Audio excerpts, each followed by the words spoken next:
Aloha friends, welcome back to Heartbeat Narratives. My name is Molly and I'm your host, and today I am with my friend Angelina, and she's going to take us on this journey of all of her amazing adventures over the last few years. We're here in Honolulu, right in the heart of Kaimukī. Mahalo for coming, Angelina. Thank you. Mahalo for having me today. I'm so excited and here to support your podcast in all the ways that I can. Thank you. So proud of you. I'm really glad that I caught you while you're home, because you're usually off adventuring and doing a zillion different things. I feel like you're the one person that I will never be able to pin down, because you're literally everywhere across the continental U.S. You go abroad regularly, and so today I just really wanted to use this time for other folks to get to know you and your heart and what drives you. To kick it off, where are you from? I was born in the Philippines, and I moved to Honolulu when I was 3 and grew up in Kalihi Valley. That's where I spent most of my time, but I did go to school in Manoa in middle and high school and a little bit of college. I was all over for college, but Hawaiʻi is home. How does it feel to be back after being all over for a while? Crazy. I was a little nervous because I associate home with a lot of old patterns that I kind of grew out of, especially being with my family, who I love. But instead of looking at it as going backwards and going back into old ways that I kind of grew out of, I'm now seeing it as looking at how far I've come and celebrating all of the connections I've had. And these are my ride or die people. And like, so many months can go by without talking, but they're still going to be the people who are always there from the beginning. And it's so refreshing. Good. Well, I'm glad that I got to see you twice during your little blip home in the islands, so that everyone else can kind of see a full picture of your life. It's like you thrive on these new experiences. So what have you been up to this last year? Yeah, so this last year has been very liberating. I left home about like 13 months ago, and I was supposed to spend 10 months at a dog kennel working for a sled dog company. That didn't work out, but I was there for a couple of months, and I learned how to manage the dogs and be with them and take care of them during the summer. So I didn't get to sled with that company, but what came out of it was just a stronger understanding of how to live kind of on a homestead and out in the woods, surviving, making sure that we had enough wood and resources ready to go. And at the same time, I was in a play. So that kind of reignited the acting career that has taken off since then. And from there, I've been all over picking up different jobs with events and commercials and short films and storytelling, all these different kinds of stories, while also trying to figure out where I want to be long term. It's been so fun to be all over in a new place every month, but it is exhausting, and I would like to plant roots somewhere. And I did end up staying a month. That was my next longest period in one place in New Mexico, learning how to build earthships. And that really gave me a lot of clarity with what I wanted to do for my career and for just myself, put it all together, because it was a culmination of my values: sustainable living and community and like autonomy and in itself. And I wanted to make it my own. I saw what worked in that community, what didn't, and I wanted to create something that I thought could really be a powerful thing in the world we live in now. So working on a regenerative community development now, and in this land acquisition stage. Okay. Yeah. That's really cool. Well, I'll get back to dog sledding later, but what is an earthship? An earthship. It is not a boat, as you would think when you hear the word ship, but similar to a ship, it can run on its own. It's a fully autonomous off-grid structure made from earth, essentially packed tires that are packed with earth and dirt. And it involves recycled materials like glass and plastic, and repurposing it essentially into making really resilient homes. It covers all the basic needs. Theoretically, that's the goal of the earthship. Your food through the way it's designed with a greenhouse, which helps with insulation and thermal regulation. It's heated and cooled passively with underground tubes. You get your energy from the sun. Wait, so is it usually underground? The tubes, the or thermal. the ship itself? So the ship itself, we build one side of it so that it looks like it's like in a hill. Okay. You can either actually use an actual hill or you just move dirt to kind of create the back side of the house, because that stores heat. Like that side of the house. All the earthships on the northern hemisphere are south facing, because that's the most optimal way to capture heat for energy and for heat. In the summer, it's like you want to stay cool, so you need there are different like angles of tilt you want your south facing windows to be. But yeah, underground is the tubes to cool. You could control it by opening and closing the whole of the tubes. And then your waste is taken care of, because that's a need for humans to put their waste somewhere. The water is recycled at least a few times. And then solar, you got your energy, and then you've got the shelter. So cool. Yeah, that's essentially what an earthship is, an off-grid autonomous structure. Do you have pictures of your time doing this like month-long retreat? I will send these to you. Okay, that will be a nice visual. For sure. I got to live in it the whole time, which was awesome. I lived in a building called the architect's office, so it was right at the beginning stages of the community. It's called the Greater World Community.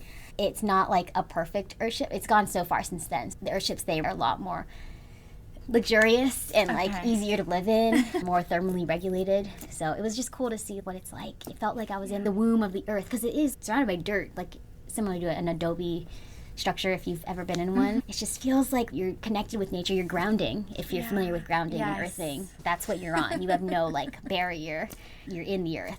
I recently got into, a few years ago, just grounding whenever I travel.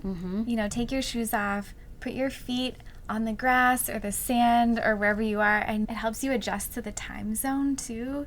We're meant to be touching land. Absolutely. And not be so separate from it the way we've become. Absolutely. We need to reconnect. It's all about reconnecting. And it's like, we grew up in this modern time, but it's in our blood. It's in our DNA, like to be connected with each other and the earth and ourselves.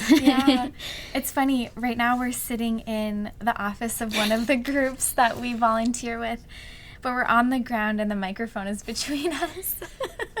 But we're not touching the earth. No, but it still feels a little closer. This feels more natural, like two friends having a post-lunch conversation in the living room. It does feel natural. And before I completely forget, what was it like dog sledding? And where were you? Like, where do people dog sled and why do they do it? Yeah, so after my summer stint in Minnesota, it was great. It was a great introduction to dog sledding. But again, I left, but I still wanted to do what I came to Minnesota for originally. So I found another group who I aligned with a little bit better. We were up just out of Ely, Minnesota, out in the Boundary Water canoe area, and it was crazy. It was cool because I got to see the Boundary Waters in the summer, and then I left, and then I came back in the winter, and it looked completely different. Wow. The water was completely frozen over, obviously, about 2 to 3 feet deep of ice anywhere we were at a given time. And dog sledding was epic. It's hard. It is hard work. It's not just like you're riding a sled. It's not like, you're on the ride. No, you have to help the dogs. It's not flat, so you have to actually push the sled with the dogs, especially on the uphills, and you're going through like feet of snow, thick snow sometimes. Sometimes you're battling with the wind in your face. It's like negative 40, 45, and you're just trying to survive and also trying to regulate your temperature at the same time, because you want to have enough layers on, but you don't want to be like sweating because then it just freezes. So there's a lot to think about, a lot of factors, but after that I felt like I could do anything. Physically, the hardest thing I've ever done, mentally also, just knowing that you didn't have a choice but to keep going, not just for yourself and your own survival, but also for the people that you're with, for the dogs, for the environment. You know, you couldn't just like leave your stuff. Like a big part of that was leaving no trace. So we'd call it LNT, the campsite. We'd go to a new camp every day. We set up every day and we made sure to break down every day to make sure it looked like we were not there, including our kitchen setup, our fire. Like we put all the wood we collected, all the extra wood, we had to put it back in the forest and cover up all the soot and shovel it back into the forest. And sometimes we'd walk pretty far to get to where we were actually camping. So it was physically the most demanding thing. I can't even imagine. Like, I've seen videos, and having grown up in Minnesota, I know that there's dog sled races, but why do people dog sled in the first place? Is it for travel, or how did it all begin? Back then, I think it was for travel, to just get from one place to the other, just to access areas that you couldn't easily. Like, it's hard to get to these places in other ways. I guess you could fly, like in Alaska, you could fly to certain spots to get to, but some places you have to dog sled or just go on foot. I think a sense of adventure is a huge driving factor. You kind of have to be a little crazy to do something like that in the dead of winter. And that was like the one thing in common that I had with the other people. We were a little crazy to do this with strangers. They were complete strangers. Yeah, and I think it's to find yourself a little bit. Like, you're unplugged. You've got no technology, just the nature, and you could really hear your thoughts out there. That's kind of why I like camping and being outside. It's to hear my thoughts again and reconnect with myself and with the people who I'm with. And nature. And what a great way to do it, where you're not on your phones, you're not on screens. It's sort of that natural way of connecting where you're just people together sitting around a campfire and doing something meaningful during the day with dogs. The dogs are a huge perk. Yeah, it was very meaningful. We had a lot of deep conversations around the fire. We'd have a new topic every day. There was kind of like a ritual at dinner time. It was the whole thing because, well, first you had to set up the camp. Dinner was like the last thing we did, but it was a whole process. And then once we actually got to the fire, we had to like dry our feet out every day. That was the only time we could really like take socks off. We had to like make sure everything was dry. So we'd dry our feet out, dry our gloves out, and at the same time we'd be eating, and at the same time we'd be going over like a question of the day. One example is like, oh, what's your biggest fear? So we got like deep. We just got deep in there. And it was just natural because we were so vulnerable physically, and it just felt easy to talk to everyone, like just get vulnerable on the emotional level as well. That's who you're stuck with. Yes. I imagine dog sledders being like these really big, burly Scandinavian men with like beards, with icicles hanging off the beards. And here you are, an island girl, 5 feet tall? Yeah, it's probably, yeah, I'm 5 feet. Are you? Not 5'1". I think Okay. I think I feel a little over 5. Like I give myself that. My license says 5'1", but I'm not. My acting profile says 5'1", but I'm not either. Just like in case. But you wear cute shoes that give you a little height. This is a good 3 inches, I think. Yeah. 5'4" on Mondays. Exactly. Okay, so from Minnesota you went to New Mexico and then back to Minnesota. Is that how it went? Kind of, but I lived in like different places in between. I was in Chicago for a short film. I was in Miami for a Museum of Ice Cream commercial, and their new ice cream museum they launched. And then other parts of New Mexico for the Albuquerque Hot Air Balloon Fiesta. Yes. And then Portland for my sister's birthday, and then another play, and dog sitting and cat sitting, and all the things. I was in Nebraska for a minute with my yoga friend. So she was the girl that I'm doing the yoga retreat with. Yes. Tell me about that business venture, because you have a lot of travel planning experience. Yes. So I was a travel agent full-time during COVID and then a little after. And It was great. I think COVID just really gave me that travel bug. So I was like, give me anything where I could really be in the industry, give me an excuse to travel and plan travel. And so I did that for a little while, and it gave me a good grasp of planning and research and got used to it and the credibility that I need to do what I'm doing now. But I met my friend who I'm doing this women's holistic health and yoga retreat in yoga certification class. Cool. she has a lot more experience in yoga and health and wellness, being a pediatrician, and she studies Ayurvedic wellness and all that. And I've got the travel side of things covered, so I'm planning all the outside of excursions and logistics side of things. So I think we just made a perfect pair for this upcoming trip to Turkey. Yeah, and I think that also is a good representation of my values, just because you're reconnecting with yourself. And, well, Turkey especially, because it's where East meets West, and I think we need more of that, like two sides. We need more of the coming together part, because it's never black and white. I think it'll foster a deeper understanding. And I think it does start with yourself. I think you need to understand yourself a little bit to a degree before you can really understand each other. Yeah. Like, how we treat ourselves is a reflection of how we treat the environment and each other. And I think it's so important to give ourselves that love. Yeah, I agree. Maybe there's something where we all go through this at some point in our lives, and we happened to go through it in our 20s as young women. There's sort of this seeking path that I feel like I've been on right along with you, where you're like, you have to go inward in order to express outward in a meaningful way. And sometimes that comes through adventures, sometimes that comes with starting a family or going to school. But what you're doing with hosting this retreat in Turkey, what is the name of the city that you're hosting it in? Cappadocia. With the hot air balloons. Yes, it's known for the hot air balloons, the fairy chimneys, the underground caves. It's got the adventure, it's got the nature, it's got the spirituality. They're really in touch with that, and a fusion of culture, being where it is geographically. I've been to Istanbul before, 13 or 14 years ago. Wow. But yeah, it's fun how you actually do what you say you're going to do. And so many people, they spend time, you know, cutting out pictures and putting them on vision boards, or writing in their journal, or talking to friends about how much they want to go on that trip to Mexico, or to visit their cousin in Ireland, or see the Northern Lights in Iceland. But there's not follow through. It just remains a dream because for whatever reason it doesn't feel accessible. And I have experienced that in my own life with certain things. But you have broken through that barrier, that access barrier, and you actually do it. You take ownership of your life.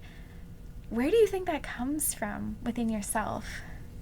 I think that life is short. I think about how short life is all the time. I don't know where that stems from. Maybe it's like a grandparent died when I was maybe like 12. I don't know if that's the reason, but I've always been aware that life is short and precious. I actually was listening to a podcast the other day that one of the happiest countries in the world, it's like Bhutan or something, but they regularly think about death like 5 times a day, and they're the happiest country in the world. And I think being aware of how finite things are is a large factor. And maybe it's just ingrained because I moved when I was 3.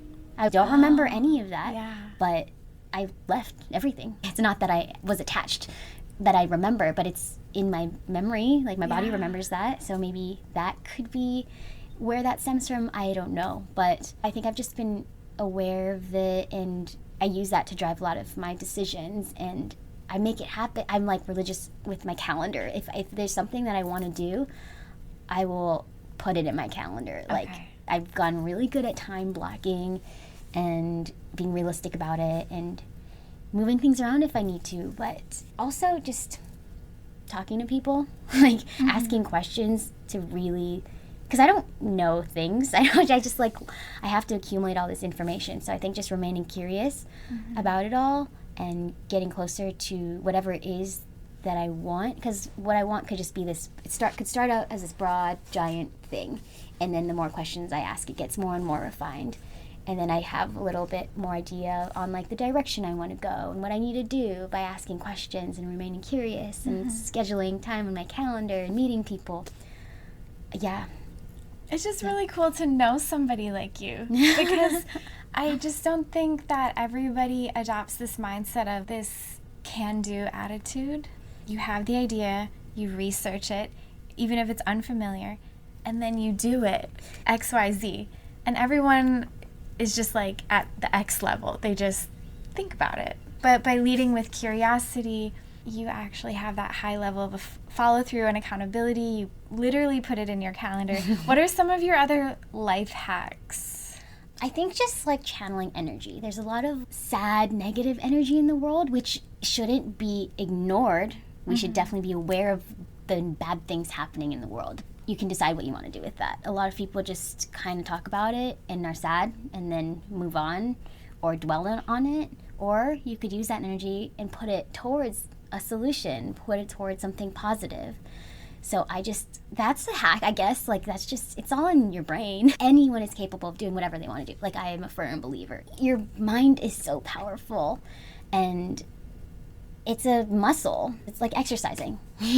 It's hard the first few times, but then it just becomes a habit, and that's the same with your mindset. This past year, I've done so much reframing of thoughts, getting out of patterns, and I think travel in itself has helped me do that. But I was afraid of coming back home.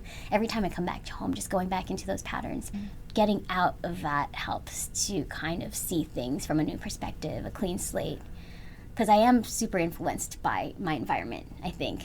And I'm aware of that. So I think that's part of why I pick up and go every now and then. So that's another hack, travel. Just do it. And then, like, not overthinking it. A lot of people get stuck on wanting things to be perfect or feeling you want to be ready. But can you really be ready? Can things really be perfectly in order? Not all the time. You can get it really close, but it's never going to, it's hard to feel really ready. And if you are, things can always change. So that's another thing I always keep in mind. Like, plans change. They don't go as planned. Like Minnesota, I was supposed to be there for 10 months straight. That didn't happen, but it opened up all these doors. Like, I'm a firm believer that a closed door is equivalent to like an infinite possibility of open doors. That's a good visual. Instead of feeling like something ended, now you can literally do everything else. Yep, absolutely. When you're meeting all these new people on your travels, what are your ways of initially connecting? Because I find that with my podcast, you know, I'll meet people out on the street and I'll be talking with them. Be like, oh, can I interview you? Or I interview people who are within my circles of friends, family, colleagues, friends of friends, and so forth. But how do you initially connect with people? What do you talk about with them? My travel has just been really purpose-driven, so there's already something that we're coming together for, whether that's like a production, like a play, or whether it's this camping stuff, like the Earthship. We're all there to learn. And I believe that everyone has something that they can connect with. Like the people on the camping trip I went on, we were all a little crazy. That was like a common thing. But other than that, we were all so different, like super different walks of life.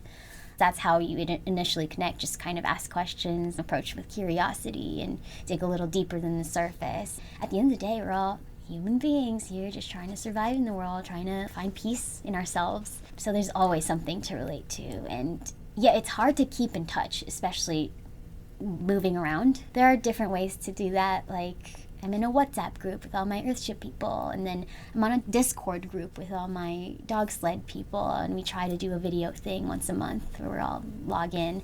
And then my people back home, we just had our reunion, and it's like it was yesterday. We're still in high school, seeing each other every single day. Oh, your high school reunion. Oh, good. You were home for that. Yes, I scheduled the trip around that. And we had our alumni dinner the other day. So everyone who graduated from my school, I think 51 was the first class. So they're like in their 90s now. Oh my goodness. Yeah. That's so great. Yeah, you kind of tap into these different circles of your interests. And so there are many facets of you that you kind of explore at different times. Yeah. Whatever season you happen to be in. Yeah. And I try to keep in touch virtually. It's hard. Sometimes I feel like I have no community. It's easy to feel like that when you're like alone, because a lot of the time I am just by myself. So it could really feel like, oh, where's my community? Do I even have one? But then I remember, I do, like just coming back home, I remember that I have all these people that have my back. And then just log on to the Discord. Like, I don't like the virtual. I'd prefer in person, obviously, but they're around. There's always somebody. So my big question of every interview is, what makes your heart beat? How would you answer that? Broadly, I would answer it with connection. I've already kind of touched on it in the stories I've shared, but connection in general, starting with the connection you have with yourself. And then that kind of bleeds into the connections that we cultivate with each other and with the environment, our home, our planet. So that's what makes my heart beat, just like pouring energy into that and inspiring people and being inspired by people. I think that's what it's all about, is to connect, just be present, and that's what makes my heart happy. I'm happiest when I'm out in nature with people I love. That's where I can hit all of those things. Just be and live in harmony with it all. Yeah. And I think taking that joy that you feel in that connection and moving it into this new forward project that you have on the horizon, what do you hope will happen next? Where is your energy right now? It's still kind of spread out. I've got a lot of different projects. I've already talked about the turkey one coming up in the fall. The most immediate next one is the play that I'm going to be in Portland to commemorate the 50th anniversary of the fall of Saigon. That's going to be a big one because I think it'll cultivate an understanding for refugees from that war, which is important, like just understanding each other a little more deeply and build some empathy. And then after that, some more films, but I'm really focused in on gaining the land for the community development project that I'm working on. Like, that's the next big step, and I will need a team for that. So far I've just been like doing it on my own, but it requires a village to make a village. That's what I'm trying to do. I'm trying to build this village. Where was that going to happen, ideally? Wherever I can get the land, and currently I've applied for a 200-acre land grant in Colorado. We'll see if that happens. If not, I'm going to pivot and go wherever they want to give the land to me. So we'll find out. It's kind of up in the air. So you want to build a village. Tell me more. I want to be able to picture it. Yeah, so the plans that I have currently are for 150 people. Okay. And the village itself is comprised of all types of structures, like resilient, sustainable, off-grid, fully autonomous structures like earthships, but they're also geoships integrated into my plan. So those are like the geodesic domes, and then beanie shells, which are these structures that are made with, you basically fill a mold with air and then you pour the concrete or aircrete over it. So it's like really fast. You can do it in like a couple days. Once you have the mold itself, it's just like done, and you could reuse that mold as a template, and you could just kind of copy and paste. So all these sustainable structures that can last a lot longer and are just more resilient compared to like the conventional box-shaped buildings that we have. So it integrates those things. It integrates commercial spaces, community spaces. I would like for it to be affordable housing. That would be like the larger goal, funded by some short-term rentals like Airbnb type ecotourism things. So it not only like shows people what sustainable living is and could be, but yeah, it shows them what it's like to live in it, and then perhaps move there more long-term. And the long-term vision is to have a buffalo sanctuary, like to bring back the buffalo, because those are the plains, and it used to be so abundant with buffalo, and now they're gone, and it makes me sad. So this is the channeling of energy. Like, I can be really sad about it, or I can do something about it. Yeah. I am still really sad about it, but I'm trying to do something. And then also plant food forests. So that area is all dry land. It's the birdseed capital of the world, so they grow a lot of like seeds and wheat, but I think there's a lot of potential for growing food. So I pitched that to the town of Flagler, Colorado, to hopefully irrigate the land so that they can build food that they can actually eat and not have to ship it all in. They're about 2 hours from the nearest city. So, yeah. I want to visit.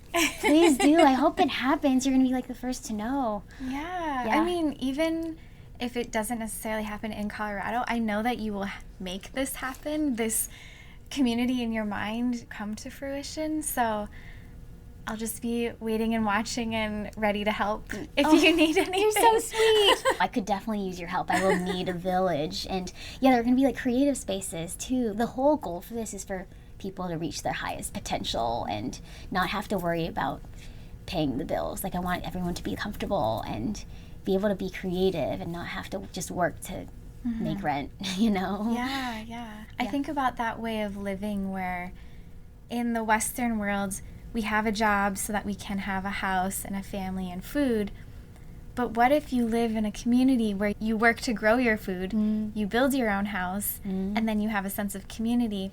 The job element isn't as necessary because the abundance, the richness is in a different form. It's in the form of food, family, community, shelter. Your basic needs are met.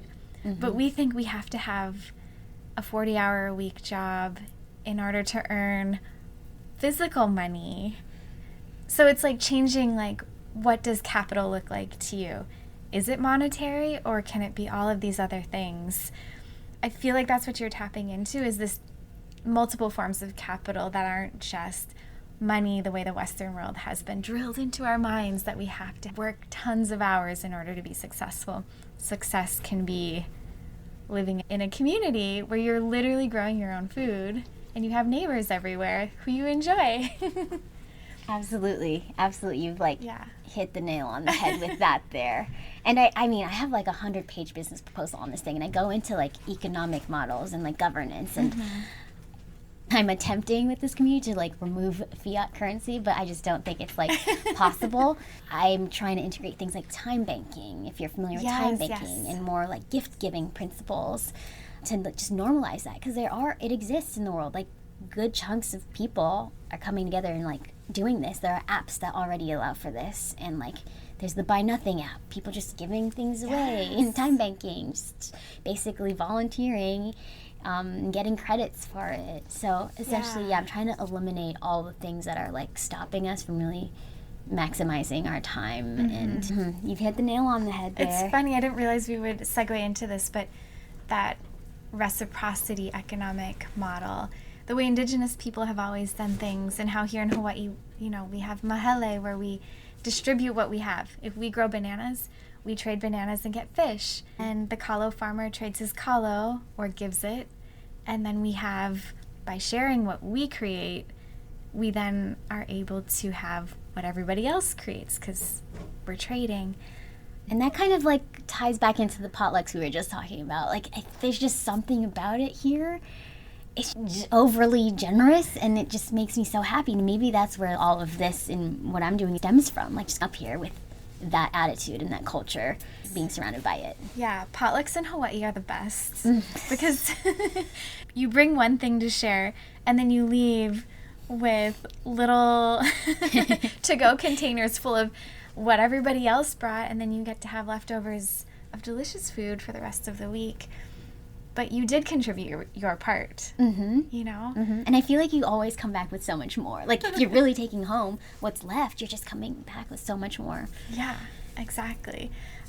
I would love if you remember the names of books that you are currently reading, because I think people who resonate with what you're saying will want to know what you're tapping into for your own resources. What are those? Ooh, I read a bunch, but I was reading Women Who Run with the Wolves. Blanking out on the author. I can come back with the author. That was a good one. I still didn't finish it. It's pretty dense. It's a pretty dense read. But that focuses a lot on telling traditional stories and reconnecting with those of the ancestors and how things were done back then. So it also ties back into reconnecting with the past, which is in our DNA. Gosh, I read this book written by Michael Reynolds, who's the guy who started the Greater World Community in New Mexico. He kind of founded Earthships. Yeah. I don't know what it's called, but we just referred to it as the Wizard Book because he talks like he's a wizard, kind of. We can put a list into the episode notes. Yeah, that sounds good. I'm also thinking of the book Braiding Sweetgrass by Robin Wall Kimmerer. That's on the book list. Oh, and I remember at the beginning of my travels, I was in a yoga book club from the people that I was starting to do the yoga training with, and we read The Way of Integrity was a really good one. A lot has to do with like reframing and breaking old patterns. And then a really helpful one, it's a super quick, simple, fast read, recommend it for everyone, but it's called When Things Get Hard. And that kind of celebrates struggle, and that's really helped me be okay when things don't go as planned and when things are hard, because I genuinely think that things sometimes need to fall apart before they can fall together even stronger and better. Yeah, it's helped me to celebrate struggle and hardship and come out even stronger. Just kind of own everything that's happening without fighting against it or resisting it. Going with the flow and almost like ritualizing the resistance. Make it a thing. Make it something sacred to you. And an example is a long drive with traffic. You can either be miserable in it or make the most of it. Listen to a podcast, use it to meditate, reflect on the day, think about things you're avoiding, or just enjoy the scenery. If it's a nice drive, take it in. Bringing those moments of reflection into your routine is a good habit to create, and it's not always easy to get started. But yeah, well, this was such a fun conversation. It felt like 10 minutes, but I feel like we've been talking for a little while. Really? Oh, gosh. Is there anything you would like to add? Honestly, think that people can do anything they want. Like, the possibilities are infinite. I really, really think so. And we really need to pay attention to what we think and what we say out loud and what we put in our body, what we consume on like a physical level, but also on an emotional level, and be aware of where the energy's flowing, like coming in, coming out, all around. And I think we just need more of that, and I think we'll have a better world, an empathetic world, starting from within and then radiating out. Yeah. But I think that what you're doing is a big part of it, because it starts with conversations. Like, we need to have conversations, and that's how you understand each other better and even understand yourself. Like, it helps to say things out loud. That's what really, really helps me clarify things. So just keep talking, having these conversations, and listening is a big one. So thank you for giving us all something to listen to. My hope is that this can be an antidote in some way to the news and the stress of the world, where we're just in our living rooms talking to each other or sitting around a campfire, and recognizing that within everybody we have this inherent light and beauty that unless you talk with someone, you may not see it. But through conversation, that can be like a channel of connection, the way you were talking about how connection makes your heart beat. So thank you for saying yes to this and for being home for this little period of time. And I'm eager to connect with you somewhere else in the world. That would be really cool if we could actually do that. Come to Turkey, or if not Turkey, I would love to just see you on an adventure. We'll make it happen. I know that we're always in touch, and you're in touch with my family because you were in Minnesota. Yes, lovely people. You're now my adopted sister. Yay! So, well, Angelina, this was super fun, and thank you everybody for tuning in. We will catch you on the next episode. Aloha.